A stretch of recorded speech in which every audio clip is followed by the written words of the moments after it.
Justice గారు చెప్పినట్టు మేము కవిత గారి పార్టీ తరఫునో లేకపోతే మన విశారదన్ గారి తరఫునో మాట్లాడడానికి రాలేదు. వాళ్ళు కమిటీ ఏర్పాటు చేశారు, వాళ్ళకి ధన్యవాదాలు చెప్తూ మేము గమనించిన ఫ్యాక్ట్ ఫైండింగ్ లో చాలా కీలకమైన అంశాలు వడగాని కోటేశ్వరరావు, వేజండ్ల సురేష్, పిక్కసాని దామోదర్, పిక్కసాని జశ్వంత్ ఈ నలుగురు తుమ్మల నాగేశ్వరరావు పువ్వాడ అనుచరులు అని చెప్పి ఖమ్మంలో మాకు పదే పదే సమాచారం ఇస్తున్నారు. ప్రభుత్వానికి కలెక్టర్ గారికి రిక్వెస్ట్ చేస్తున్నాం. ఇప్పుడు 32 ఎకరాలు రాజారాం గారు ఇచ్చిరని రికార్డులో చూపిస్తున్నారు. మిగతా 32 ఎకరాలు రాజశేఖర్ ఎన్ గోపాలకృష్ణారెడ్డి గారు ఇచ్చారని చెప్తున్నారు. కాబట్టి ఈ వరగాని కోటేశ్వరరావు ఎవరు, ఈయన పేరు మీద ఎంత ల్యాండ్ ఉంది, వేజండ్ల సురేష్ ఎవరు, బిక్కసాని దామోదర్ ఎవరు, బిక్కసాని జశ్వంత్ ఎవరు, బిక్కసాని మౌనిక ఎవరు, వీళ్ళందరూ కూడా తుమ్మల నాగేశ్వరరావు అనుచరులు, పువ్వాడ అనుచరులు, వీళ్ళ పేరు మీద ఆక్రమించుకుంటారని పదే పదే మాకు అక్కడ విషయాలు చెప్తున్నారు. కాబట్టి నేను సూటిగా తుమ్మల నాగేశ్వరరావు గారిని, పొంగులేటి గారిని, బట్టి గారిని ముగ్గురు మంత్రులు ఉన్నారు కదా, మీరెందుకు మీరు వివరణ చెప్పట్లేదు? ఏదో తూతూ మంత్రం ఒకసారి చేసిరు వెళ్ళిపోతున్నారు.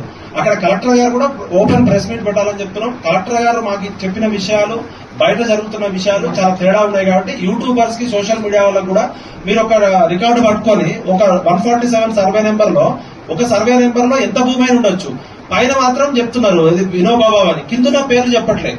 ఒక సర్వే నెంబర్ లో 100 ఎకరాలు ఉండొచ్చు, 1000 ఎకరాలు ఉండొచ్చు, 20 ఎకరాలు ఉండొచ్చు. అక్కడ టెక్నికల్ గా ఏమైతుందంటే మీరు టీవీలలో ప్రజెంట్ చేసేటప్పుడు 147, 148, 149 మొత్తం వినోబాబా పేరు చెప్తున్నారు. కానీ మేము అక్కడ లోతుల్లోకి వెళ్తే ఒకటే సర్వే నెంబర్ లో ఎంతో మంది పేరు మీద భూమి ఉండొచ్చు. ప్రైవేట్ వ్యక్తుల పేరు మీద భూమి ఉంది, వినోబాబు గారి పేరు మీద. కానీ దయచేసి ప్రజల్ని తప్పుదోవ పట్టించకండి.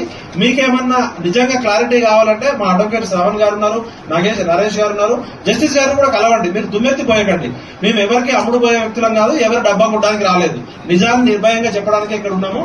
కాబట్టి మీ అర్ధసత్యాలు, అసత్యాలతోటి మా మీద దుమ్మెత్తిపోయకండి, క్యారెక్టర్ అసాసినేట్ చేయకండి. ఇంకొకసారి మీరు ఇట్లనే నోరు జారితే మీ మీద డిఫమేషన్ కేసు కూడా వేయాల్సి ఉంటుంది. మీకేమన్నా వాస్తవాలు కావాలంటే రండి, జస్టిస్ గారి దగ్గర పూర్తి సమాచారం ఉంది. దయచేసి ప్రజల్ని తప్పుదో, మేము ఇక్కడ ఉన్నది పేద ప్రజలకి ఏ విధంగా న్యాయం చేయాలి తప్ప ప్రభుత్వం తరపునో రాజకీయ పార్టీల తరపునో లేవు. దయచేసి ఆ విషయాన్ని గుర్తుపెట్టుకోండి. కలెక్టర్ గారికి, ప్రభుత్వానికి డిమాండ్ ఏంటంటే మీరు కూలగొట్టిన 729 ఇల్లు లిస్టు బయట పెట్టండి. మీరు 311 మందికి ఇచ్చిన లిస్టు బయట పెట్టండి.